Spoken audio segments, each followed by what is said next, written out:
Nous nos travaux avec cette seconde table ronde consacrée à l'impact des sanctions. Quelles sont les conséquences des décisions de la Commission et des sanctions qu'elle prononce? Conséquences sur les mis en cause eux-mêmes, bien sûr, mais aussi sur les acteurs de la place, sur les investisseurs, sur le public en général. Conséquences en France, mais aussi à l'étranger. Pour en parler, j'accueille nos intervenants. Laure Debatz, vous êtes universitaire au Centre d'économie de la Sorbonne et à l'Institute of Economic Studies de Prague. Et Dominique Bourrinet, à ma gauche, vous êtes directeur juridique groupe de la Société Générale, membre du Club des juristes. Benoît Giovini, vous êtes secrétaire général de l'AMF. Stéphane de Navassel, vous êtes avocat associé au cabinet Navassel, avocat au barreau de Paris et New York, ancien membre du Conseil de l'Ordre. Enfin, Éric Pinon, vous êtes président de l'Association française de la gestion financière, AFG. L'AFG est l'association professionnelle représentative de la gestion pour compte de tiers. Vous êtes également senior advisor de la financière de l'Échiquier. Cette table ronde se déroulera en 3 temps. Dans un premier temps, nous évoquerons l'impact anticipé de la sanction lorsqu'une procédure d'enquête ou de contrôle est ouverte. De quelle manière les acteurs anticipent sur la sanction, réagissent à cette ouverture d'une procédure. Nous aborderons ensuite l'impact de la sanction proprement dite, qu'il s'agisse de la sanction pécuniaire, de la sanction professionnelle ou encore de la publication d'une décision de sanction. Nous évoquerons enfin l'impact de la jurisprudence de la Commission, c'est-à-dire l'impact des solutions retenues par la Commission lorsqu'elle se prononce sur les griefs reprochés aux mis en cause, mais aussi sur les moyens de procédure soulevés par ces derniers. Avant cela, je donne la parole pour introduire nos travaux à Laure Debatz. Laure Debatz, l'objet de vos recherches porte précisément sur l'impact de la sanction pécuniaire dans le domaine des marchés financiers. Vous avez mené plusieurs études sur le sujet, sur les sanctions prononcées par l'AMF, mais aussi sur les sanctions prononcées par des autorités étrangères. Pour commencer, est-ce que vous pouvez tout d'abord nous présenter les travaux que vous avez menés concernant la France ? Oui, bien sûr. Donc, bonjour à tous. Donc, je vais vous demander un exercice intellectuel difficile, puisque maintenant, je vais mener une étude rétrospective et économique sur les sanctions et non plus juridiques. Donc, en introduction, je voulais vous rappeler quelques ordres de grandeur concernant l'activité répressive de l'AMF.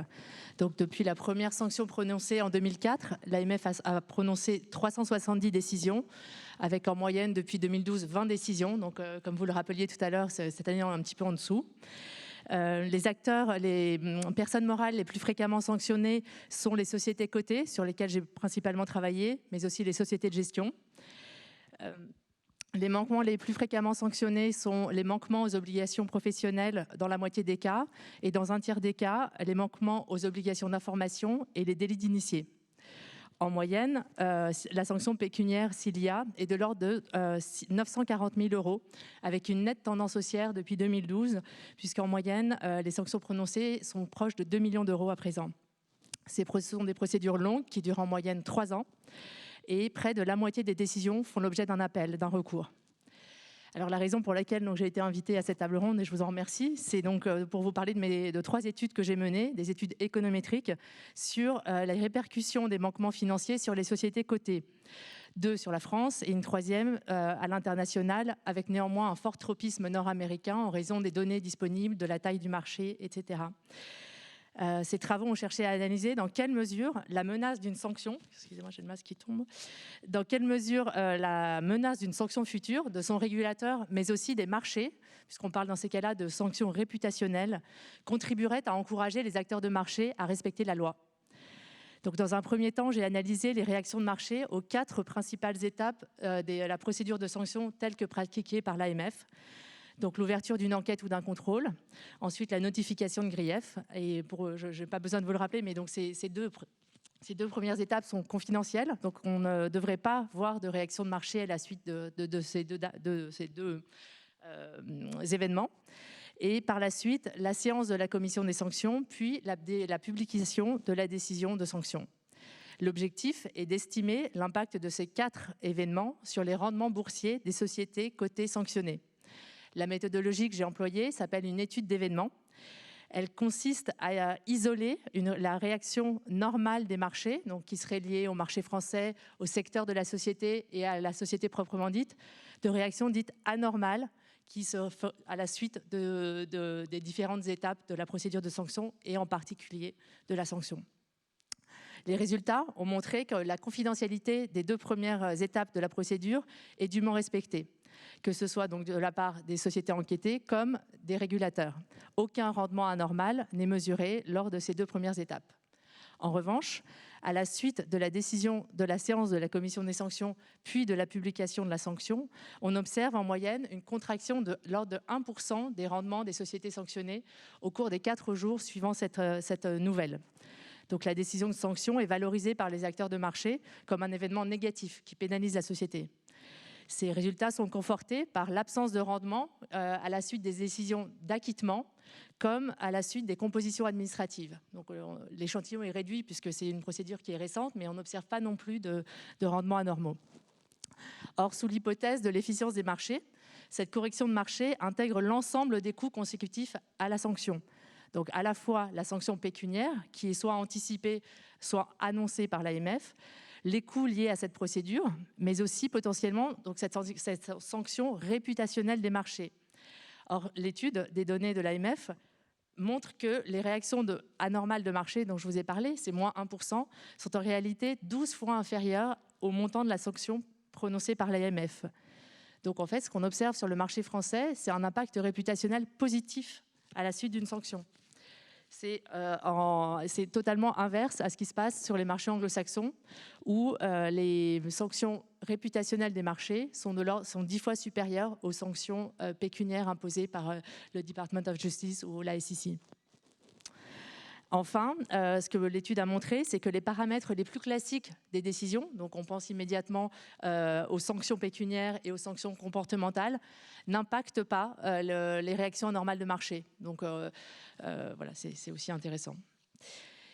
Dans un second temps, donc après avoir travaillé sur les sociétés sanctionnées, je me suis interrogée sur le fait que dans 25% des sanctions prononcées, il y avait des sociétés, des titres de sociétés cotées qui étaient mentionnés.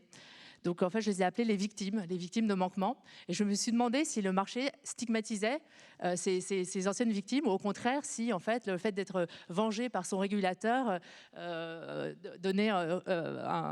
était répercuté positivement dans le marché. Et j'ai utilisé la même méthodologie, donc une étude d'événements.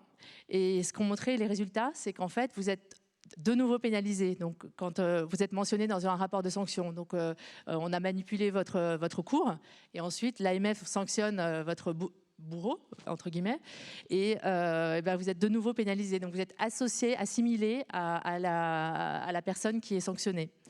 Donc ça montre, pour faire écho à des débats réglementaires en cours, vous êtes en fait named and shamed. Donc ça montre que donc nommer et blâmer une société est très efficace sur les marchés, mais que il faut faire aussi attention à des victimes ou à des victimes collatérales de ce name and shame. Merci beaucoup. Alors, pour mettre en perspective vos constats avec l'évolution de la législation, je précise que le plafond des sanctions, tout comme en matière pénale d'ailleurs, encouru a augmenté et passé de 1,5 million d'euros jusqu'en 2008 à 10 millions d'euros, puis en 2010 à 100 millions d'euros. Donc il y a aussi l'aggravation des sanctions encourues. Une question en réaction de la part du public. Vous avez indiqué que l'impact réputationnel d'une sanction serait positif. Est-ce que cela signifie qu'il faut sanctionner plus sévèrement ? Donc c'est une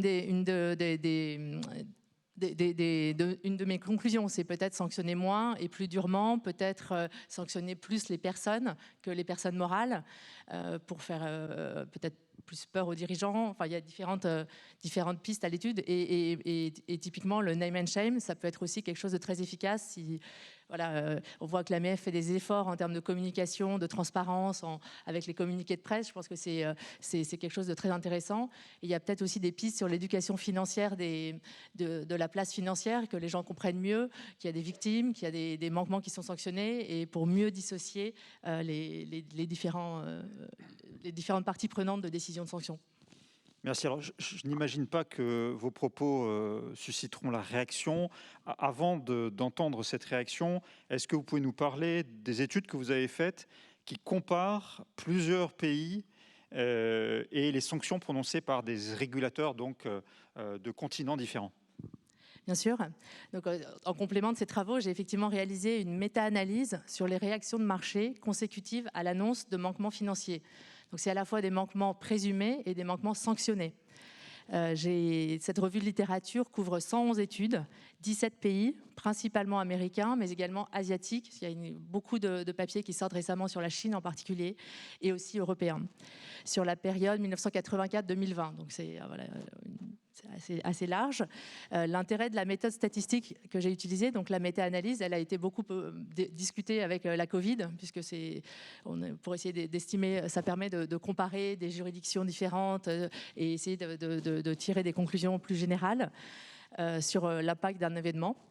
Donc, il ressort de cette étude, le champ de la littérature sur les manquements financiers et les réactions de marché, ce champ de la littérature pâtit d'un biais de publication négatif. C'est-à-dire que les acteurs de la profession, donc les chercheurs comme moi, les éditeurs de revues scientifiques, etc., cherchent des impacts négatifs. Donc, plus vous allez trouver dans vos résultats des impacts négatifs, plus vous maximisez votre chance d'être publié. Donc la bonne nouvelle, c'est qu'avec des outils statistiques, on peut corriger ce biais de publication négatif. Et ça m'a permis d'arriver à la conclusion que la révélation de manquements financiers, donc présumés ou sanctionnés, entraîne une chute des rendements boursiers de l'ordre de 3,5% sur la semaine entourant l'événement. Donc, c'est des réactions qui sont plus marquées sur les pays de common law, donc typiquement les États-Unis, et lors de la toute première annonce. C'est-à-dire que, par exemple, la SEC communique beaucoup plus tout du long de la procédure de sanction, et les sociétés aussi peuvent communiquer sur le fait qu'il y a des enquêtes qui sont en cours. Et on voit que vraiment le marché apprend, sanctionne, et après ça, même si vous êtes in fine non coupable, vous avez quand même cette forte correction à la première annonce. Donc on voit la force de la communication réglementaire vis-à-vis des marchés. Et aussi, ce que je voulais souligner, c'est que moi, mes travaux, ils se sont concentrés sur l'impact sur les rendements des sociétés cotées. Mais il y a aussi c'est une littérature très riche, de nombreuses études qui ont analysé les effets de second tour des sanctions de manquements financiers. Donc, par exemple, il couvre l'impact sur la carrière des dirigeants associés à des manquements, sur leur rémunération, l'impact sur les salariés des sociétés en termes de motivation, d'implication, par exemple, l'impact sur les chiffres d'affaires, évidemment, l'impact sur la politique de distribution de dividendes, l'impact sur les modes de financement des sociétés, sur leurs coûts, avec des répercussions sur les analystes, sur les auditeurs, sur les agences de notation. Et aussi, il y a des études qui ont porté sur les effets sur les pairs, les sociétés dans le même secteur d'activité. Toutes ces études convergent et soulignent une forte résonance négative des sanctions sur l'environnement de la société sanctionnée. Et il en va de même pour les sociétés de gestion qui sont sanctionnées par la SEC. L'impact est donc multiple, ça c'est extrêmement intéressant de le retenir.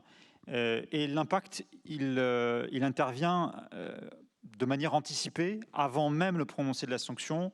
Les acteurs se mobilisent au moment de l'ouverture d'un contrôle, d'une enquête, et se mettent en position d'anticiper sur la suite, sur le résultat qui pourrait être prononcé. Pour discuter de ce sujet-là, on n'est pas encore au stade de la sanction, on est avant son prononcé. Je donne la parole à M. Bourrinet, en tant que directeur juridique d'une grande banque. Quel changement dans l'organisation interne pour faire face à un contrôle ou une enquête? Faut-il s'engager dans une remédiation immédiate? Faut-il provisionner les risques financiers? Comment on organise la défense? Quel impact sur le management et sur les équipes? Bien, merci beaucoup pour me permettre de prendre la parole sur ce sujet qui est effectivement très important et qui pose beaucoup de sous-questions multiples tout aussi importantes. Je dirais que dans un premier temps, le premier élément de défense dans le cadre d'une procédure avec un régulateur, c'est évidemment la qualité du dispositif de conformité de l'assujetti et la qualité de la relation globale avec le régulateur, qui, je pense, doit être basée sur un rapport de confiance constructif qui n'exclut évidemment pas l'établissement et l'exercice de l'ensemble des prérogatives de contrôle, voire de sanction du dit régulateur. Pour répondre plus précisément à votre question, je pense qu'effectivement, comme on l'oublie trop souvent, il est très important que l'assujetti soit en mesure de bien gérer, de bien accompagner les procédures, les missions de contrôle et d'enquête qui précèdent souvent donc les procédures de sanction.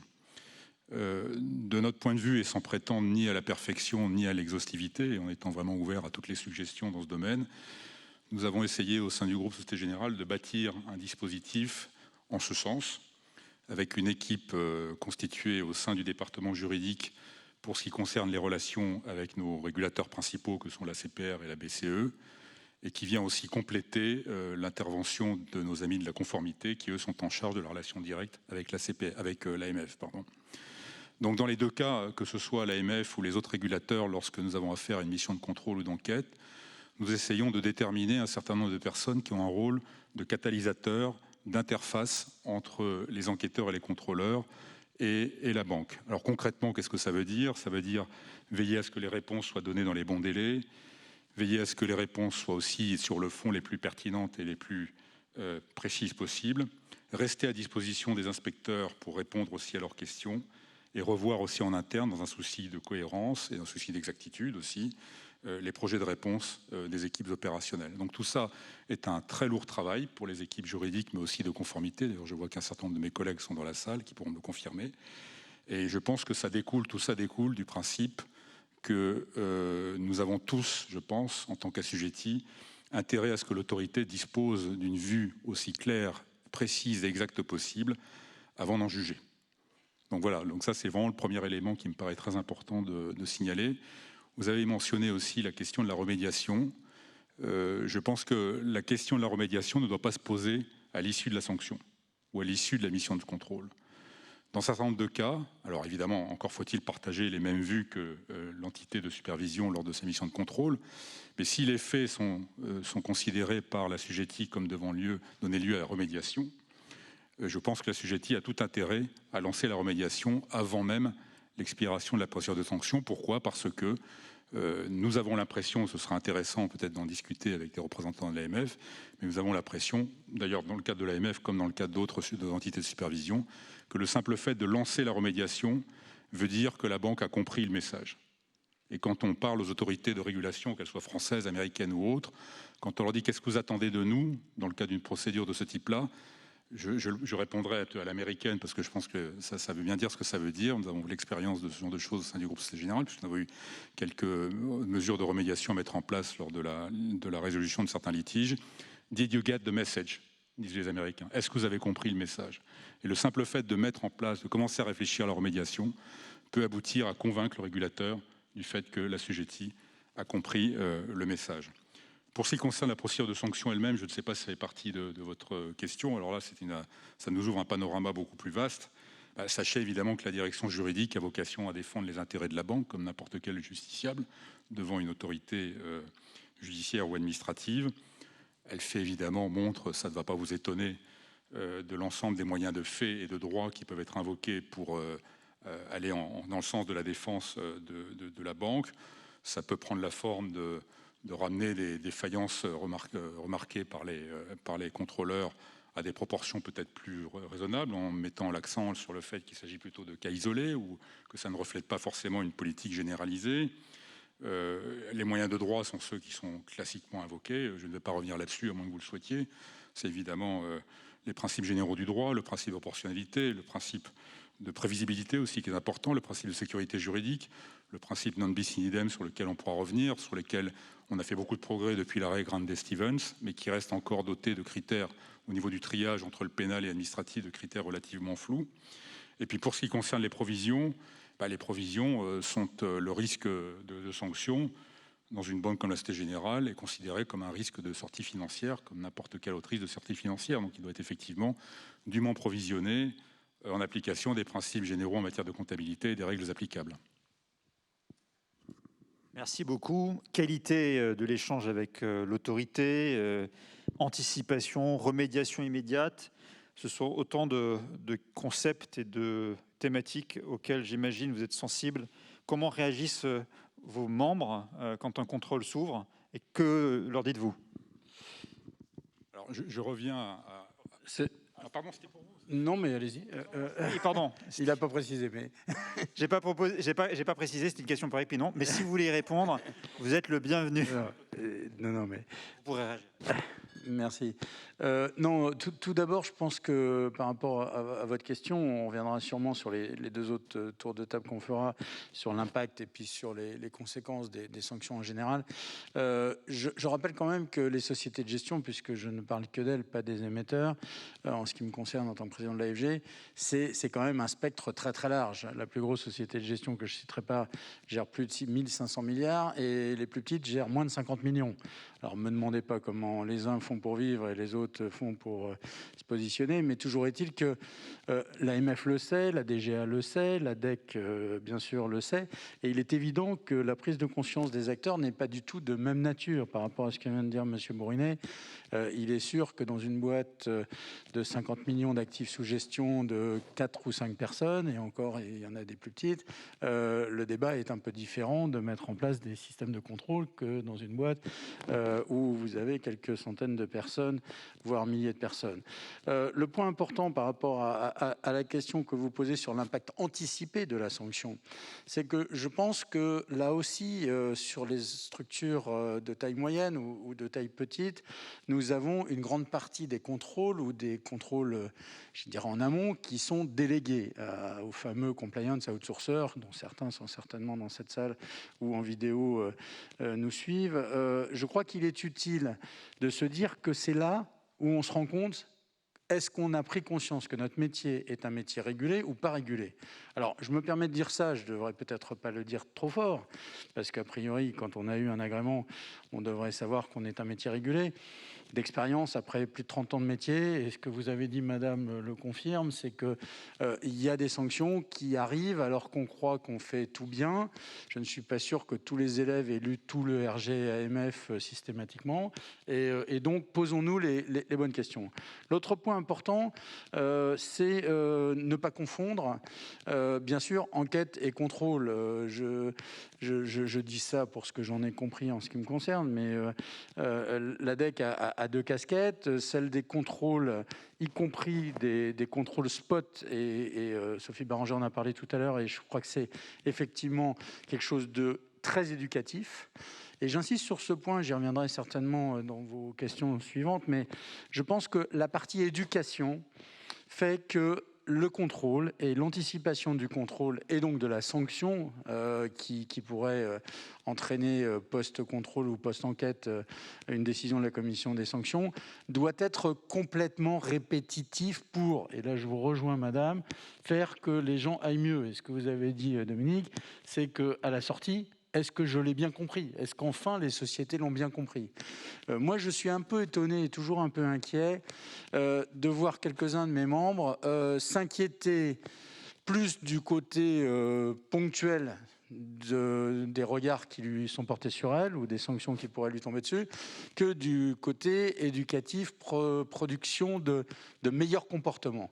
Là-dessus, bon, sans rentrer dans des détails, mais que d'aucuns dans la salle, y compris Benoît Juvigny ici présent, savent bien, c'est que je pense qu'il faut continuer à avancer dans ce côté éducatif de l'anticipation.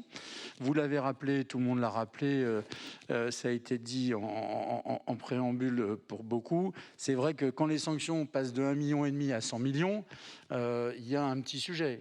Quand la durée passe de 1 à 2 ans à 5 à 10 ans, il y a un petit sujet. C'est-à-dire que moi, je pense, et je termine par là, que l'anticipation de la sanction est certainement quelque chose qui va angoisser certains de mes membres, mais qui devrait permettre, et on y reviendra probablement dans une de vos questions après, faire que le comportement de l'ensemble des acteurs, y compris par les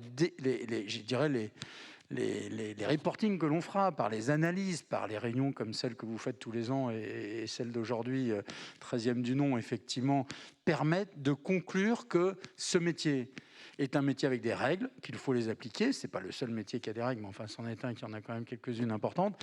Et comme je dis effectivement de façon très claire à certains de mes membres, s'ils les oublient et s'ils les ont pas mis en amont en conscience, et si certains ne leur ont pas appris, et quand je dis certains, c'est souvent, et je le dis, ils le savent bien, les compliance outsourcers pour beaucoup de tailles de petites sociétés.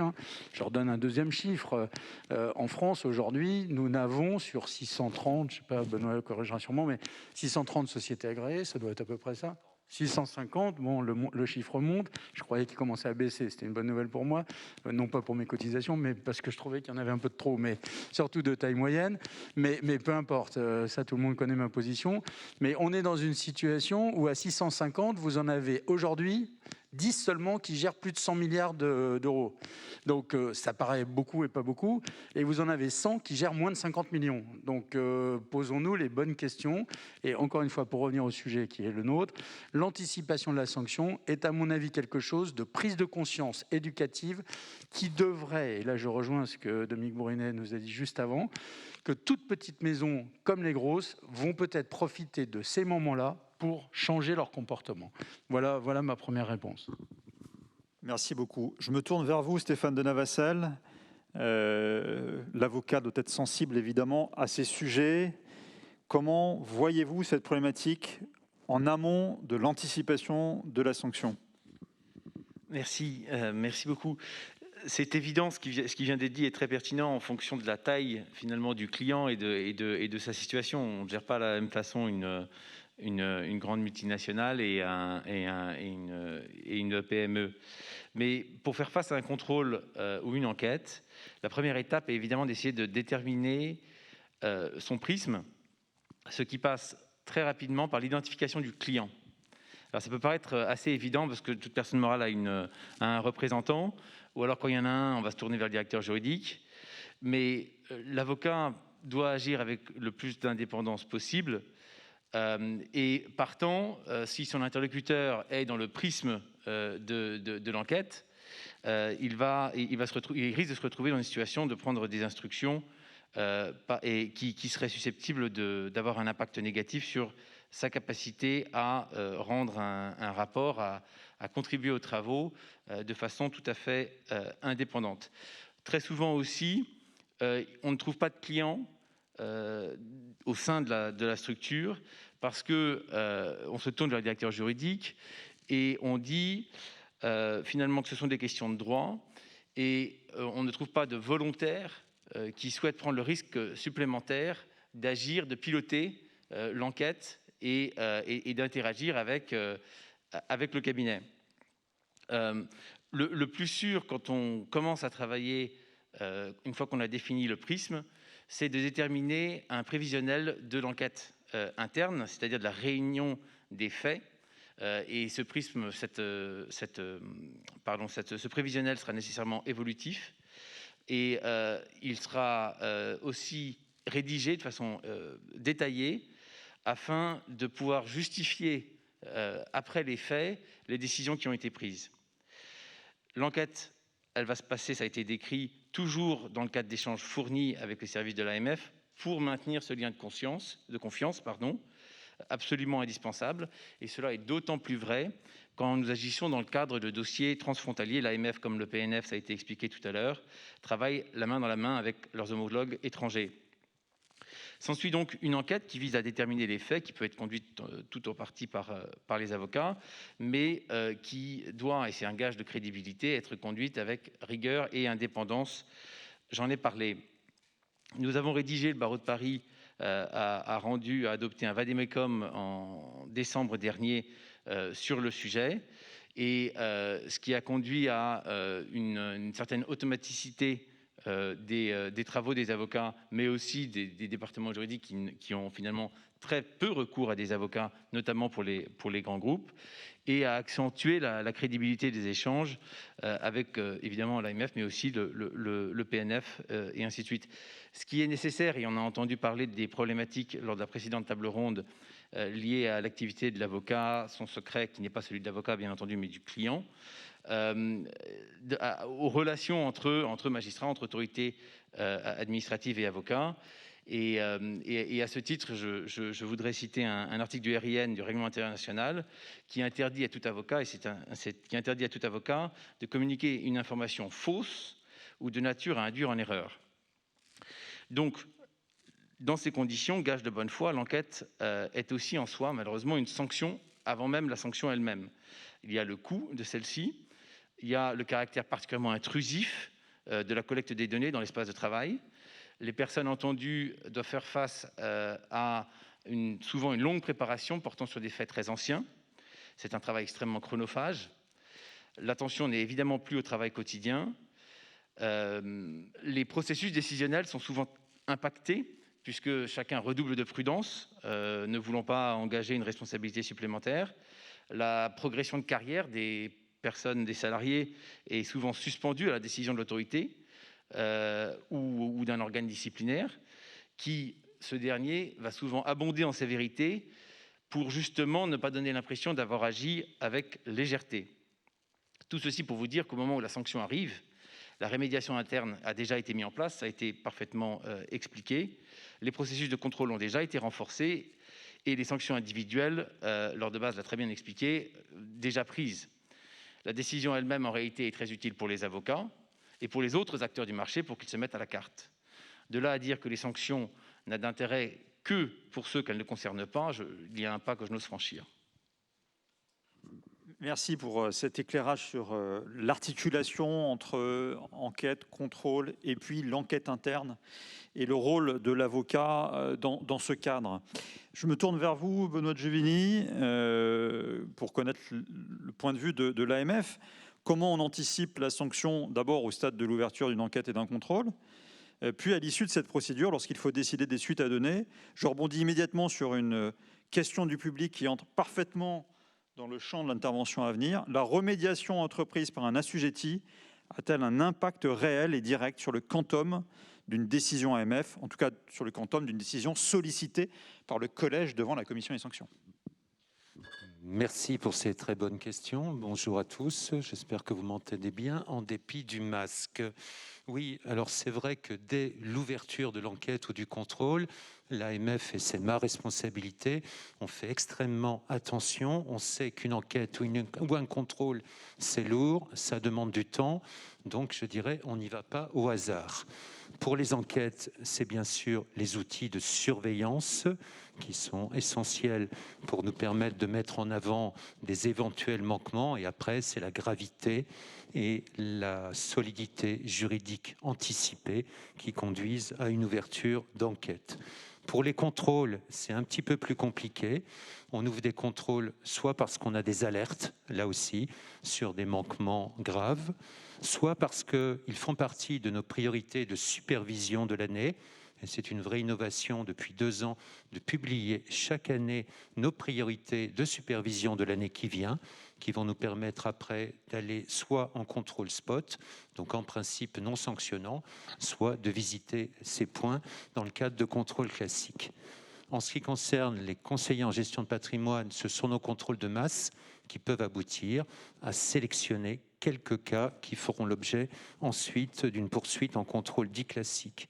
Mais enfin, pour les contrôles, et j'en ai conscience, nous sommes obligés, sur une risk-based approach, d'aller visiter périodiquement tous les acteurs d'une certaine taille, on va dire les grands et les moyens, on n'a pas les moyens, on ne peut pas aller voir tout le monde, avec une sorte de principe de rotation, même s'il n'y a pas de suspicion, pour aller de temps en temps faire ces contrôles. Comment est-ce qu'on limite les dégâts, les dommages collatéraux qui sont évoqués par les autres participants de cette table ronde? Je dirais que la première chose qu'on apporte, c'est de la discrétion. Le contrôle ou l'enquête de l'AMF ne fait pas l'objet de communication. D'ailleurs, la notification de grief non plus. C'est parfois discuté. Je vois que les procédures pénales sont moins discrètes que les procédures AMF. Je trouve que c'est une sécurité qu'on vous apporte, à laquelle je tiens. On a eu un cas malheureux, par exemple, il y a 1 an, où à la suite d'une polémique et d'un communiqué d'une entreprise cotée, on s'est senti obligé, par communiqué, de rappeler que l'AMF ne faisait jamais de commentaires sur les dossiers en cours individuels, en cours de traitement. Il est vrai cependant que les notifications de grief font généralement l'objet, dans le cadre de la diffusion d'informations périodiques et permanentes en l'occurrence, d'informations au marché. Dès qu'on est dans une société cotée, elle est en général tenue de le faire. Ensuite, vous m'avez posé beaucoup de questions. Vous m'avez posé des questions aussi. Alors, je vais passer rapidement sur la durée des contrôles. On essaye de faire au mieux. Au mieux, ça veut dire, pour un contrôle spot, 8 à 10 semaines. Pour un contrôle dit classique, l'ordre de grandeur de nos procédures que j'ai, c'est 25 à 30 semaines. C'est vrai que pour des grosses sociétés de gestion, ça demande aussi un travail qui est plus facilement assimilable. Pour des petites, je sais que ça peut être relativement lourd. On intervient assez peu sur place, en général le premier jour, le dernier jour. Bien sûr, il y a des auditions en plus, mais on fait quand même là aussi attention à limiter notre emprise. En ce qui concerne les remédiations, plusieurs questions sont posées. La difficulté des remédiations, c'est qu'évidemment, de mon point de vue, elles sont absolument essentielles, mais elles interviennent à différents moments de la procédure. Elles peuvent intervenir très vite en amont, pendant la mission de contrôle elle-même. Elles peuvent intervenir en réponse au rapport de contrôle, mais elles peuvent intervenir aussi plus tard, pendant l'instruction, devant la commission des sanctions, voire tout d'un coup à l'audience, où on apprend des choses nouvelles. Personnellement, le conseil principal que je vous donnerai est de les proposer le plus vite et le plus en amont possible. Notre difficulté, c'est aussi de les évaluer, car si elles arrivent tard dans la procédure, est-ce que ces remédiations annoncées sont sérieuses? Qu'est-ce qu'elles ont comme contenu? Les contrôleurs, ils ne sont plus sur place, ils ne savent pas. Ils prennent acte, mais quelle est leur capacité d'évaluer ces remédiations? Ce n'est pas simple. Donc, bien sûr, on en tient compte. Si le manquement est qualifié et est grave, on va aller quand même au grief, c'est clair. Par contre, après, dans la sanction, ça pourrait être un facteur atténuant. Si le manquement est plus incertain, ou s'il est d'une gravité relative, le fait d'apporter vite et en amont des remédiations peut bien sûr contribuer et aboutir à ce qu'il n'y ait pas de grief notifié. J'insiste aussi à cet égard sur le fait qu'on essaye de plus en plus d'utiliser, je parle des contrôles là, et notamment des contrôles de grands psy ou de sociétés de gestion d'une certaine taille, le recours à des auditeurs extérieurs qui, dans le cadre de l'aide de suite ou dans le cadre d'accords de composition administrative, nous permettent, avec ce recours à un auditeur extérieur qui va venir 6 mois ou 12 mois après et qui va nous certifier à ce moment-là que l'ensemble des mesures de remédiation sérieuses annoncées a effectivement été mise en œuvre. C'est aussi un instrument qu'on essaye pour conforter ces remédiations et être confortable nous-mêmes avec, qu'on essaye d'y recourir le plus possible. Voilà quelques éléments que je voulais donner en réponse. Je devais aussi, si Maxence m'y autorise, finir en disant quels sont après nos critères pour orienter un dossier d'enquête et de contrôle à la fin de l'enquête et de contrôle. Bien sûr, c'est le collège qui est souverain, le collège de l'AMF, qui va orienter les dossiers. Le choix le plus important, c'est bien sûr, est-ce que je vais en grief ou est-ce que je ne vais pas en grief? Là aussi, bien sûr, je ne peux pas vous dire autre chose que ce qu'on regarde, c'est la gravité. Est-ce que les manquements qu'on a identifiés sont suffisamment graves et est-ce qu'ils tiennent en termes juridiques? 2 observations. On ne va pas en grief pour tester quelque chose auquel on ne croit pas. On a cette politique assez rigoureuse. On y va quand on pense que ça puisse tenir. Évidemment, on peut être désavoué par la commission des sanctions. On peut se tromper. Mais c'est très clairement notre politique. Enfin, on fait attention, entre dossiers, à avoir une certaine équité. Je ne peux pas me permettre, sur 2 dossiers comparables, de traiter différemment 2 entités différentes. Par contre, cette équité n'est pas absolue dans le temps. Il est évident que quand j'ai une nouvelle régulation qui arrive, la première année, si on constate un manquement, on va être tolérant et on n'est pas obligé, mais en général, on essaiera d'éviter d'aller en grief. Par contre, après plusieurs années, le même type de manquement pourra évidemment être qualifié en grief. Donc l'équité, attention, à un moment donné, oui, mais dans le temps, elle peut aboutir à des jugements différents. Merci beaucoup. On en vient à présent à l'impact de la sanction elle-même.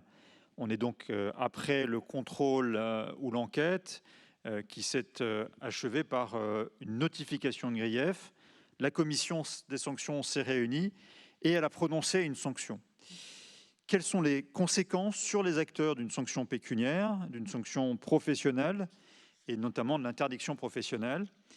Quel est l'impact de la publication d'une décision, je l'ai dit, sur les acteurs, mais aussi sur l'ensemble de la place et sur le public? Quel impact financier, réputationnel ou encore organisationnel?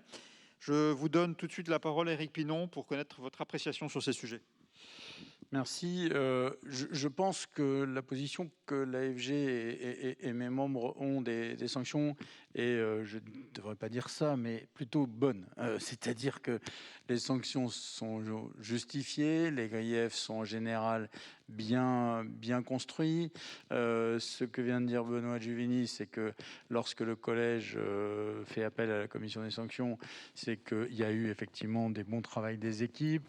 Je n'ai pas évoqué ça tout à l'heure en impact, en amont, mais je pense que la DGA, qui est donc aujourd'hui dissociée totalement de la DEC, fait un travail aussi d'éducation. Et donc, lorsque la sanction tombe, je pense, dans un premier cas et de façon générale, que on n'est pas, j'allais dire, on n'est pas surpris, je ne sais pas si c'est le mot, mais en tout état de cause, on accepte la sanction. À l'inverse, et peut-être pour quand même modérer mes propos, je pense qu'il est important, vous l'avez évoqué vous-même, Maxence, c'est qu'il y a la partie pécuniaire, la partie professionnelle, la partie interdiction professionnelle. Il est évident que dans certaines structures, Benoît vient de le dire, les contrôles ont été déjà assez longs.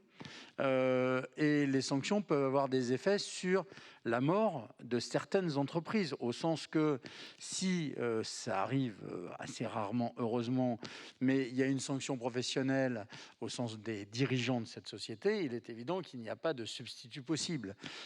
Pour beaucoup de sociétés de gestion dites entrepreneuriales, qui représentent un gros spectre du monde des 650 donc, sociétés de gestion actuelles, on est dans une situation où ce sont des sociétés qui parfois sont éponymes, comme on dit, et qui ont des effets où si le créateur fondateur devenait être sanctionné, ça serait un vrai problème d'image, un problème de confiance clientèle, etc. Donc je pense que là-dessus, historiquement et dans les observations moins poussées que celles de Madame Batz des sanctions des 20 dernières années ou des 25 dernières années, j'ai pas l'impression qu'il y ait eu trop d'incidents là-dessus, mais c'est vrai qu'il est évident que les sanctions n'ont pas les mêmes effets suivant la taille de l'entreprise. Alors, je vous fais grâce, bien entendu, des montants pécuniers. Une société de gestion qui fait 3 millions de chiffre d'affaires, si elle avait 100 millions de pertes, de pénalités, d'abord, ça voudrait dire qu'elle est quand même volé beaucoup d'argent et que quelque part, de toute façon, elle ne pourrait pas payer. Mais on est dans une situation où je crois aussi que le point important, et ça revient à votre question, post-sanction, on viendra après la post-sanction au niveau de l'entreprise, c'est ça votre question Maxence. Après on reviendra à la troisième partie qui sera celle de la jurisprudence collective. Là on parle de la partie individuelle. Je reviens sur ce mot, je crois que je vous l'ai dit plusieurs fois quand on s'est entretenu pour préparer cette intervention, et merci à l'AMF et à la commission des sanctions de m'avoir proposé de participer. Il y a un sujet éducatif et ce que fait l'AFG très souvent, quand nous apprenons ou quand nous voyons qu'une sanction est tombée sur l'un de nos membres, on essaye d'aller discuter avec lui, y compris avec, qu'il soit gros, petit ou moyen, peu importe, pour effectivement vérifier si, j'allais dire de façon très primaire, je ne suis pas juriste de formation, s'il pense que la sanction est justifiée ou pas justifiée. Je crois que c'est essentiel cette approche, parce qu'une sanction non justifiée ou mal ressentie ne sera pas éducative. Une sanction bien justifiée et en tout état de cause ressentie, et donc avec la remédiation, comme le réajustement, on va dire, du tir de l'entreprise, peut avoir des effets et pour l'entreprise et bien entendu pour l'image de l'entreprise. Et ce que vous avez dit tout à l'heure, madame, effectivement, je suis aussi, comme Dominique l'a remarqué, un peu étonné, c'est-à-dire que certains sont très contents d'avoir été sanctionnés parce que ça fait qu'a priori, ils vont soigner là où ça n'allait pas bien. Dans certains cas, malheureusement, on en connaît quelques dossiers depuis plus de 30 ans que le statut de société de gestion existe. Il y a quand même des dossiers qui, malheureusement, ne terminent pas toujours très bien parce qu'on n'a pas eu le temps de réajuster le tir. Donc, je ne sais pas si c'est systématique, mais en tout état de cause, ça peut être dommageable et très dommageable. Enfin, et pour terminer et répondre à votre question, Maxence, je pense que le point important après, et je reviens à la DGA qui est notre correspondant permanent, c'est que je pense qu'il est utile ou il serait utile, je le dis souvent et je ne suis pas sûr de vous à moi que je sois suivi dans mes propos, mais il serait utile que les acteurs sanctionnés aillent très vite revoir leur correspondant permanent, qui est donc en théorie, sauf à me tromper, et Benoît me corrigera, les gens de la DGA. Ils ont plus de contact avec la DGA qu'avec les équipes de Sophie Baranger et de l'ADEC. Enfin, moi, je leur souhaite. Non pas que ce soit pas agréable d'aller voir l'ADEC, mais enfin, a priori, c'est mieux d'être à la DGA régulièrement. Et il faudrait qu'il y ait un vrai travail de relecture pour justement permettre, et on viendra à la troisième question après, et au niveau de l'entreprise, je m'arrête là, et après on le verra au niveau collectif, de faire que tout ça soit éducatif. Je vous l'ai dit, Maxence, plusieurs fois, je réinsiste là-dessus. Donc nous, on a le sentiment à l'AFG que les sanctions ne sont jamais, j'allais dire, disproportionnées. Enfin, du moins, ce n'est pas le sentiment que j'ai en questionnant pour préparer cette intervention de mes membres. À l'inverse, je pense que, et on y reviendra à la fin de cette table ronde, je pense que la diffusion de l'information et le côté utilisation des conclusions ou des conséquences de telle ou telle sanction pourrait servir au collectif, et c'est ça que j'attends. Merci beaucoup. Je vous donne la parole, Dominique Bourrinet, sur ce sujet, et peut-être aussi avec le regard du praticien qui a une expérience à l'international.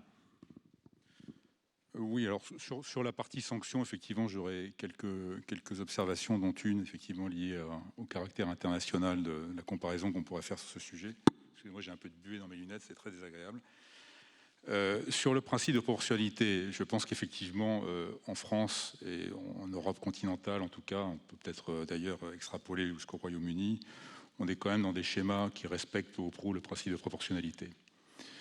Néanmoins, je pense qu'il faut quand même rester extrêmement vigilant sur le sujet parce qu'on n'est pas à l'abri de l'évolution de la culture juridique en Europe continentale et d'une américanisation en quelque sorte de cette question, ce qui nous rendrait finalement plus en phase avec les méthodes punitives, si je veux dire, qui ont lieu aux États-Unis lorsqu'il s'agit de sanctionner les entreprises. Vous savez que l'aspect punitif est très important aux États-Unis. Il s'agit véritablement de faire en sorte que la société soit, au vu de la société civile, sanctionnée de façon punitive pour que la réparation soit intégrale. Nous ne sommes pas encore dans ce domaine, dans cet ordre d'action en France. Il y a un principe de responsabilité intégrale qui s'applique, mais qui vise à réparer le préjudice et rien que le préjudice sous différentes formes. Mais je pense qu'il faut rester extrêmement vigilant. Je vois notamment que dans certains projets, notamment en France, le projet de responsabilité civile, il y a certaines approches qui pourraient laisser à croire une possibilité, le cas échéant, d'introduire une partie punitive dans le principe de réparation tel qu'on l'entend en droit français. Donc là, point d'attention important à la fois en matière civile, en matière judiciaire, mais aussi en matière réglementaire. Le deuxième élément en matière de sanctions que je souhaiterais peut-être porter à votre attention, c'est la question de la prévisibilité, ce qui concrètement pose la question de l'existence ou non d'un barème de sanctions. Vous avez évoqué tout à l'heure le fait qu'on avait affaire à des sanctions extrêmement substantielles, avec des caps importants de 100 millions. Ça peut être nettement supérieur, vous le savez bien, en matière d'abus de marché, notamment suite à la mise en place du règlement MAR. On est sur des chiffres potentiellement beaucoup plus importants, des quantums théoriques. En matière d'information précontractuelle, si je me réfère à la réglementation MIF aussi, on est sur des quantums qui doivent être nettement supérieurs. Donc il y a vraiment une question de prévisibilité de la sanction et donc ce qui pose concrètement la question de l'existence ou pas d'un barème de sanctions. Les autorités de concurrence sont passées par là, ont fait des efforts pour mettre en place dans un certain nombre de juridictions des barèmes de sanctions qui aident véritablement les justiciables et les assujettis que nous sommes à mieux gérer en quelque sorte ce risque de sanctions.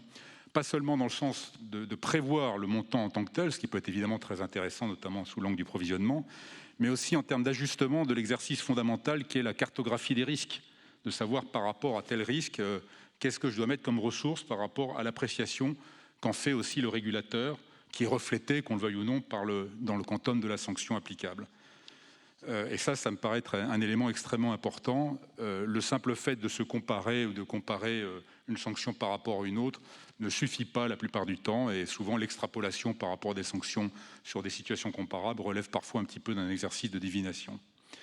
J'évoquais le principe non bis in idem sur lequel on a fait beaucoup de progrès ces derniers temps.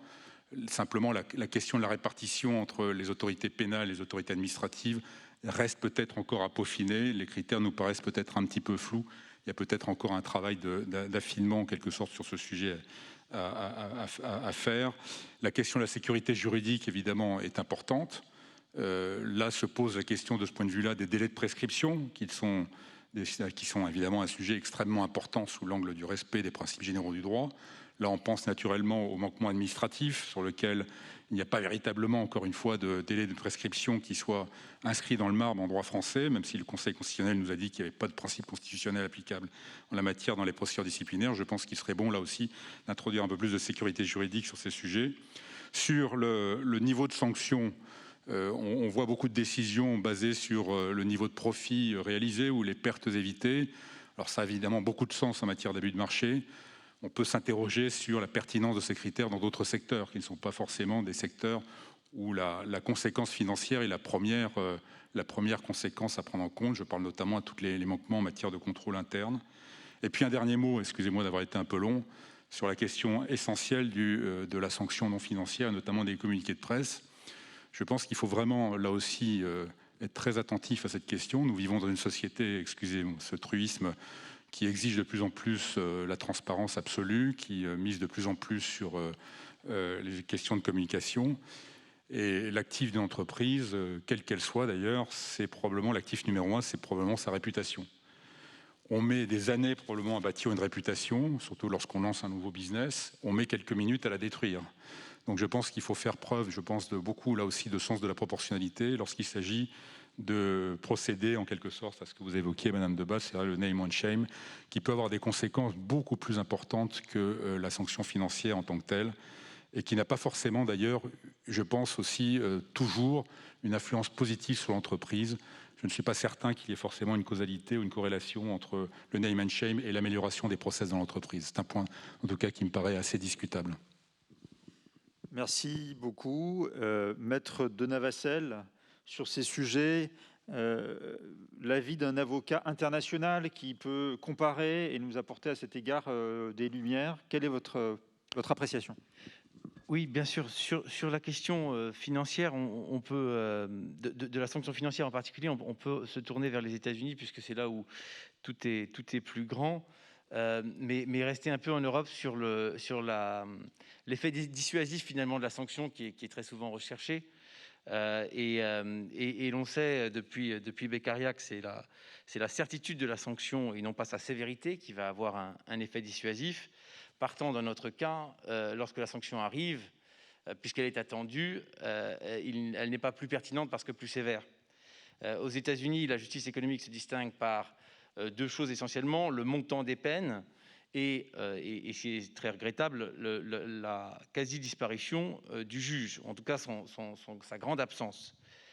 On a entendu le besoin de prévisibilité qui a été très bien exprimé à l'instant. Aux États-Unis, ils ont proposé des sentencing guidelines qui sont en somme des échelles qui permettent à chacun de savoir dans quelle fourchette il se situe en fonction de l'infraction et de l'enjeu. D'enjeux financiers finalement de la faute. Mais en réalité, la mise en œuvre, si elle peut être demandée par le monde des affaires, elle relève aussi beaucoup d'une forme de méfiance des juges et d'une exigence de la vox populi. Soutenu par les outils de composition qui arrivent maintenant en France et dont on a entendu l'efficacité. Madame Trick nous parlait de 50%, je crois, de composition administrative pour l'AMF, ce qui est tout à fait considérable. Nous avons aux États-Unis un chiffre pour ce qui est des procédures pénales qui est à plus de 97% des procédures qui se terminent par des transactions. Et donc, on se retrouve dans une situation où on est affranchi, on perd la jurisprudence. Et pourtant, c'est un élément essentiel dans la prévisibilité. Et ces deux phénomènes que sont ces guidelines, le passage par les deals qui nous fait perdre la jurisprudence pousse à l'augmentation des montants de la condamnation. Et si c'est des montants qu'on retient, en réalité, ce ne sont pas eux qui nous fournissent les meilleurs enseignements.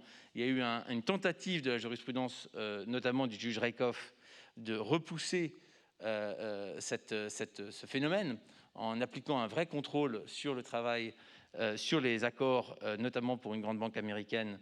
Il a refusé un DPA. La Cour d'appel lui a dit qu'il avait un rôle, en somme, de pure forme, de contrôle des processus. Donc on se rend compte, outre-Atlantique, avec ces deux outils, que nous sommes dans une négociation pure entre l'exécutif et le justiciable. Ce qui n'est pas très confortant quand on est une entreprise étrangère, notamment.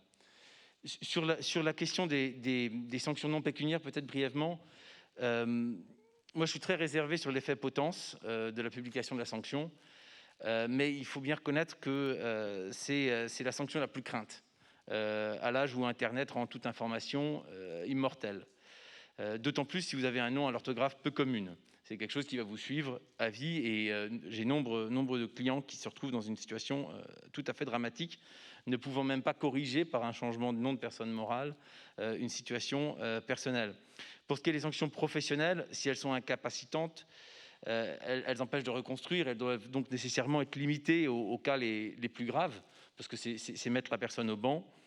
Voilà, je n'espère pas convaincre tous de l'inutilité de la sanction, mais il faut en tout cas être très mesuré, en tout cas pour ce qui est des primo-accidents. Enfin, pour ce qui est de la situation de la personne physique, j'en ai parlé, elle se retrouve broyée par ces procédures, et sanctionner de façon mesurée, c'est aussi permettre à celui et celle qui a commis une faute légère de signaler plutôt que d'enterrer. Et c'est l'un des principes directeurs d'un système de conformité robuste, comme ça avait été évoqué tout à l'heure. Donc, proportionnalité, ça a été dit, je le répète, évidemment au comportement fautif, mais aussi au comportement subséquent. Merci beaucoup. Alors, je comprends de vos propos comme de ceux de M. Bourrinet que l'américanisation de l'AMF n'est pas attendue par les acteurs. Peut-être une appréciation un peu différente de la part de Laure Debatz. Je vous donne la parole, Benoît Juvigny, sur ce sujet pour peut-être vous arbitrier entre tous ces points très différents. Quelle est votre approche en tant que régulateur de l'impact de la sanction? J'ai volontairement ouvert la problématique. On parle des acteurs, on a beaucoup parlé des acteurs avec messieurs Pinon et Bourrinet. L'impact de la sanction, c'est aussi à l'égard de l'extérieur, du public. Sur ces différents aspects, qu'est-ce que vous pouvez nous dire? Oui, merci. La sanction, pour moi, ce n'est jamais un objectif en soi, notamment pour les contrôles qu'on est amené à entreprendre. Par contre, c'est un mal nécessaire et c'est surtout un élément clé de dissuasion. C'est pour ça que la sanction, au sein de cette sanction, il y a ce montant financier, la sanction pécuniaire, mais j'ai parfaitement conscience que le deuxième élément que vous avez cité, la publicité, la non-anonymisation, qui est essentiel et qui est notre droit commun, est tout aussi essentiel que cette sanction pécuniaire. On n'arrivera jamais à une certitude. J'espère quand même que dans les dossiers, on arrive, par rapport à ce que j'ai entendu, à la perception qu'il y a une telle probabilité qu'on y arrive que ça permet aussi d'avoir ce côté dissuasif. Il y a également d'autres types de sanctions disciplinaires. Je reviendrai dessus juste après. La sanction, en dehors de son côté dissuasif, elle a aussi pour moi, bien sûr, un côté pédagogique. Je remarque par exemple que les sanctions qui sont publiées et qui sont bien sûr très bien rédigées toujours sont téléchargées entre 2000 et 2500 fois sur notre site, que les communiqués qu'on publie systématiquement, qui sont des résumés rapides et facilement accessibles des sanctions, et qu'on publie donc systématiquement depuis janvier 2019 en français et en anglais, sont encore plus lus. C'est l'objectif. J'ai vu avec plaisir récemment qu'un communiqué sur un CIF, une sanction relative sur un CIF, avait été téléchargé 4500 fois. Bien sûr, ce côté éducatif j'espère qu'il peut, après, avec les intéressés, notamment les entités régulées, être partagé, comme le suggérait Éric Pinon, le président de l'AFG, avec les directions opérationnelles, notamment la DGA, en ce qui concerne les sociétés de gestion. Alors, ce contenu de sanctions, pour y revenir, bon, évidemment, j'ai bien noté les questions sur comment les sanctions pécuniaires sont calculées.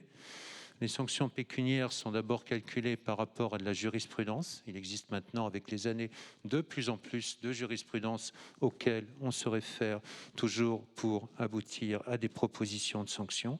Elles sont sinon calculées à partir des critères qui figurent dans le droit européen notamment. Par exemple, sur MAR, il y a un certain nombre de critères que nous prenons tous en compte avant de proposer au collège, le représentant du collège, qui va requérir un certain montant. Je sais qu'il y a des marges d'appréciation. Je sais que c'est plus facile pour des abus de marché, type une information d'initié. Quand vous avez une utilisation d'information d'initié et qu'on connaît le montant du profit, c'est facile de faire un multiple et de voir ce qu'il y a derrière. Pour des manquements professionnels, je sais que c'est plus compliqué et que le collège, par exemple, dispose de marges d'appréciation à partir de ces critères. Il en fait état, c'est son droit, notamment sur le fameux critère de gravité. En ce qui concerne les sanctions disciplinaires, maintenant, je remarque que les avertissements et les blâmes existent depuis longtemps, qu'il y en a entre 3 et 10 chaque année. Je pense que c'est un message de dissuasion, là aussi, complémentaire de sanctions pécuniaires, notamment lorsque les sanctions pécuniaires, parce que les capacités contributives sont faibles, ces sanctions pécuniaires peuvent être très faibles. De temps en temps, il peut y avoir en plus un avertissement ou un blâme. Le collège et la commission des sanctions en font un usage, je dirais, limité et qui n'a pas particulièrement augmenté depuis une dizaine d'années. En ce qui concerne les interdictions professionnelles, c'est vrai qu'elles ont eu un peu tendance à augmenter ces dernières années. Il y en a eu 3 en 2016, 3 en 2017, 6 en 2018, 1 en 2019. Elles traduisent, et en général elles sont demandées pour 5 ans, exceptionnellement 10 ans. Elles traduisent des manquements nombreux, importants, mais aussi la traduction du fait que l'AMF a un vrai souci de protection minimale des investisseurs par rapport à la personne physique ou morale concernée. Voilà ce que je voulais répondre à ces différentes interventions. Merci. Alors peut-être une réaction d'Éric Pinon sur les sujets de sanctions professionnelles. Oui, non, mais ce que vient de dire Benoît confirme ce que je pense, mais il a commencé son propos, et je vais retenir plutôt cette partie-là, sur mon but n'est pas que l'AMF sanctionne, donc ça c'est une bonne nouvelle, et pour qu'elle ne sanctionne pas, il faut prévenir les gens qui sont potentiellement sanctionnables, qui risquent de l'être. Je pense que ça a été dit par Maître de Navassel, attention à ne pas taper, excusez-moi l'expression, mais taper trop fort sur les primo-fautifs, je ne sais plus quel est votre mot exact, mais parce que c'est vrai que dans certains cas, et on le sait sur les chiffres que Benoît vient de donner, ça peut avoir des effets malheureusement très très perturbateurs, et je rejoins ce que Dominique Bourrinet a dit, c'est que malheureusement, créer une petite société de gestion ou démarrer une société de gestion, c'est compliqué. Si ça commence, il y a quelques dossiers récents des 2 dernières années où j'ai eu l'occasion d'être mis à contribution par mes membres. Alors, j'ai rien fait, si ce n'est de les écouter, mais qui s'angoissaient d'une sanction qui est tombée et qui, à la sortie, a eu des effets très perturbateurs sur leur clientèle, sur la confiance de la clientèle, etc. Donc, malgré vos études, madame, c'est vrai que ça peut avoir des bons effets. Et là, j'en viens à la partie impact de la jurisprudence. Je crois que c'est essentiel. La jurisprudence, pour moi, elle a un gros avantage et l'AFG essaye au maximum de l'exploiter. Pour faire, alors je ne vais pas ressortir ce que Benoît connaît de longue date et ça sous contrôle du président Hoffel, mais il fut une époque où il y avait une sorte de club, si je puis dire, qui sélectionnait les nouveaux acteurs. Aujourd'hui, les dossiers arrivent à l'AMF et ils sont systématiquement autorisés. Donc, je dirais, ce côté personnel que je vois de la création d'entreprises pourrait permettre à certains acteurs de bien prendre conscience sur plein de sujets que le métier qu'ils vont faire est un métier qui est compliqué, contrôlé et donc indirectement sanctionnable. Et comme ça a été dit tout à l'heure, ce qui est important dans la sanction, et Maître de Navassel l'a très bien dit, c'est qu'elle existe. Si elle n'existe pas, ça n'a pas de sens. Donc il est vrai qu'en France, les chiffres que vous avez annoncés, Madame la Présidente, fait qu'on sait beaucoup plus qu'aux États-Unis, visiblement, 50% pour 80, enfin pour 3%, si on fait le nombre de sanctions annoncées.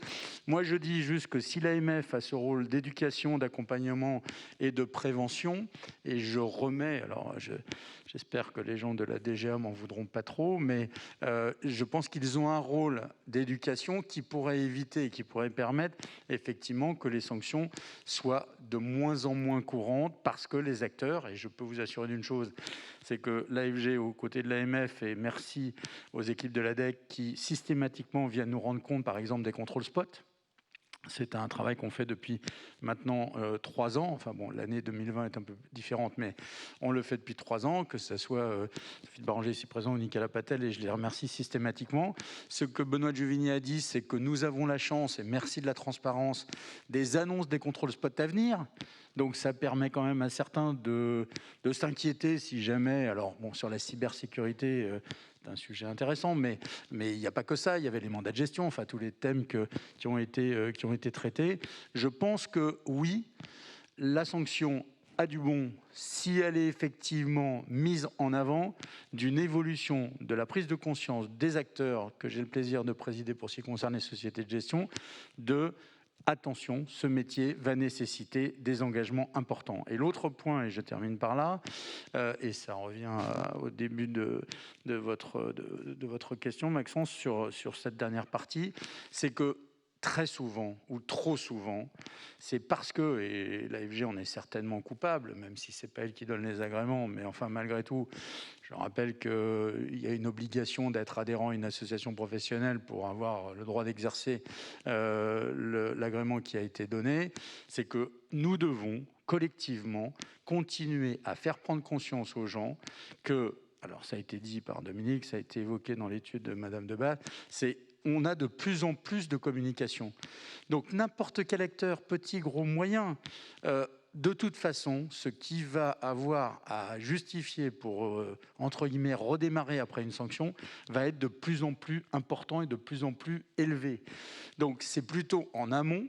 Et là, encore une fois, merci à tous. Et ce que j'ai dit sur les contrôles spot, je pense que cette histoire, alors Benoît l'a dit, bon, la formulation m'étonne toujours, mais normalement, on ne devrait pas entraîner de sanctions. Je ne sais plus exactement ce que tu as dit, Benoît, mais donc normalement, il n'y a pas de sanctions. Nous avions fait la remarque à Nicolas Patel et à Sophie Baranger en disant, si vous venez pour faire un contrôle spot, qui donc est un contrôle de vérification, et que j'avais pris cette comparaison un peu primaire de ma part, je m'en excuse de nouveau, mais si vous venez vérifier l'état de la voiture et qu'en ouvrant le coffre vous tombez sur de la drogue, c'est sûr qu'effectivement il peut peut-être y avoir des conséquences un peu différentes. Je crois qu'il est utile de vraiment, et moi je le dis, et merci encore une fois à la DEC de venir nous rendre compte, de bien comprendre que ces contrôles spot ont cet avantage d'être d'abord annoncés, et ça merci à l'AMF en général, et deuxièmement, de permettre à mes membres et à vos acteurs régulés d'avoir effectivement une anticipation. C'est toujours beaucoup plus simple que d'avoir une sanction, la sanction étant malheureusement pour ceux qui n'auraient, malgré tout ce que je viens de dire, pas compris qu'il y avait des choses à mettre en place pour faire bien le métier qui nous est imparti. Merci beaucoup. Vous avez largement évoqué le sujet de l'impact. Alors, on n'est plus sur les sanctions, mais on est sur les décisions elles-mêmes de la commission des sanctions, sur ce qu'on appelle la jurisprudence. Je me tourne vers Benoît Giuvigny. Sur le sujet, que fait l'AMF? Comment apprécie l'AMF la chose?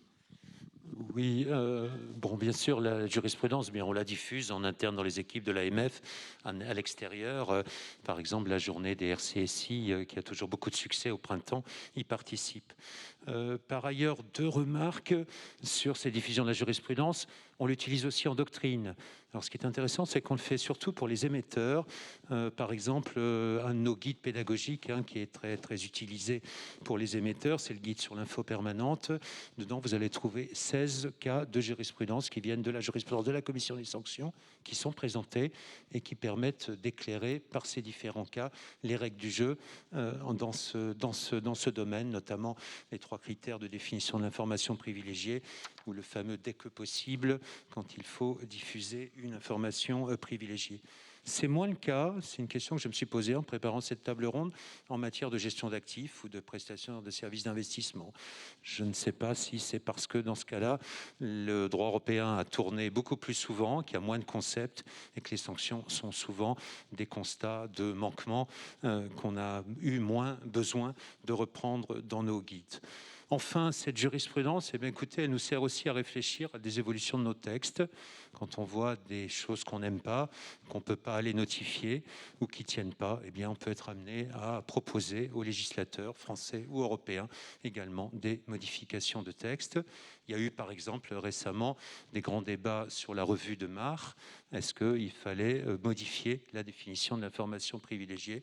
Vous avez peut-être vu que la semaine dernière, l'ESMA a publié les retours de consultation avec un papier auquel on s'est aussi rallié pour dire que finalement, il préférait ne pas toucher à cette définition. Merci beaucoup.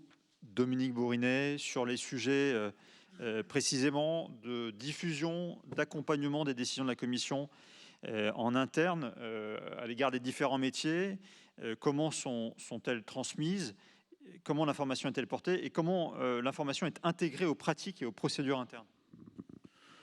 Alors, on a mis en place au sein de la direction juridique et plus généralement au sein du groupe un dispositif assez articulé sur ce sujet, mais qui couvre toute la veille au niveau mondial dans tous les différents pays où le groupe Société Générale est implanté, qui repose sur 2 piliers principaux. D'abord, une base de données mondiale qui recueille toutes les différentes jurisprudences ou les réglementations nouvelles qui ont un impact sur les activités du groupe, avec 3 niveaux d'intervention et de reporting, local, régional et central, selon le niveau d'implication et de conséquences pour le groupe de ces nouvelles réglementations, de ces jurisprudences. Évidemment, les décisions de la commission de l'AMF figurent en très bonne place dans les remontées d'informations qui sont faites via cet outil.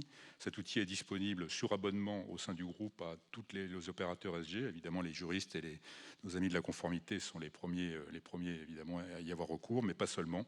Les autres peuvent évidemment s'y abonner en fonction des périmètres d'intervention. Ils peuvent cocher un certain nombre de cases pour ensuite dire si je suis trader, par exemple, tel sujet m'intéresse et je peux avoir accès à l'information de façon un peu plus précise que en l'absence d'un tel outil. Alors, pour répondre à votre question, il n'y a pas évidemment que les sanctions qui concernent le groupe, qui heureusement sont assez rares, qui rentrent dans cette base. Nous regardons évidemment l'ensemble des sanctions qui concernent évidemment, ou que nous estimons qu'elles peuvent concerner les activités du groupe. Et nous essayons, dans le cadre de ce dispositif, d'abord de les rapporter au niveau adéquat pour que les autorités ou les opérateurs concernés dans le groupe en prennent connaissance. Et ensuite, évidemment, s'il y a matière, nous essayons d'en tirer les leçons. Nous avons eu ainsi un certain nombre de décisions de l'AMF, mais aussi d'autres régulateurs, qui sont passés par notre filtre de veille et sur lequel nous avons ensuite lancé un certain nombre de réflexions pour savoir si nous tirions éventuellement toutes les leçons de cette décision, en sachant que nous estimons que via les décisions, à tort ou à raison, ce sera intéressant d'entendre Benoît de Juligny sur ce sujet, il y a aussi un signal qui est lancé par les régulateurs vers les assujettis sur l'importance donnée à un sujet en fonction de l'importance du quantum de sanctions, mais peut-être aussi d'autres signaux. Donc il nous appartient aussi d'essayer en quelque sorte de décrypter aussi ces différents messages qui sont donnés au travers des sanctions qui sont imposées à d'autres que nous. Donc ce dispositif de veille est très important pour essayer justement là aussi, comme l'a dit Eric, d'insuffler aussi cette culture aussi au sein du groupe, étant précisé par ailleurs qu'à chaque fois qu'il y a matière, donc une fois que cette reporting a été fait, il y a des instances au sein de chaque ligne métier qui se réunissent pour ensuite, avec les opérationnels, tirer toutes les leçons éventuelles qu'il y a à tirer de ces évolutions jurisprudentielles ou réglementaires dans les dispositifs opérationnels eux-mêmes. Bon, tout ça, évidemment, est véritablement mis en place, fonctionne relativement bien, n'est pas foncièrement parfait non plus. Il y a certainement des choses qui peuvent être améliorées. Mais voilà l'ensemble de la philosophie que nous essayons de mettre en place au sein du groupe sur ces sujets. Merci beaucoup. Le mot de la fin est pour vous, Stéphane de Navassel, en 1 minute sur ces sujets. Qu'est-ce que vous pouvez nous dire? 1 minute. Évidemment, les avocats s'intéressent aux décisions parce qu'en matière de contentieux, on va se pencher sur l'histoire, c'est-à-dire la jurisprudence pour prédire l'avenir. La vie des affaires n'aime pas les inconnus. Et donc toute cette histoire justement permet de prévenir. Dominique Bourrinet a parfaitement expliqué la formation et puis toutes les lignes métiers qui vont travailler de concert pour justement adapter l'outil informatique, mettre en place les doubles validations et ainsi de suite. Donc le rôle de l'avocat, c'est vraiment, pour le contentieux, de faire un peu boule de cristal, et pour le conseil, accompagner pour prévenir. La question était « Did you get the point ?» Je crois qu'on vous a posé outre-Atlantique. Voilà. Merci beaucoup. Il me reste à remercier nos 5 intervenants. Je suis navré, je n'ai pas pu relayer l'intégralité des questions du public, mais la plupart tout de même, plus de la moitié. Je remercie également les équipes de la direction de la communication et de la direction de l'instruction et du contentieux des sanctions pour la préparation et l'organisation du colloque. Avant de donner la parole au président de l'AMF pour clôturer nos échanges, je vous remercie de bien respecter les consignes sanitaires de distanciation sociale lorsque vous quitterez la salle. Il me reste à vous donner la parole, Monsieur le Président, pour clôturer nos travaux.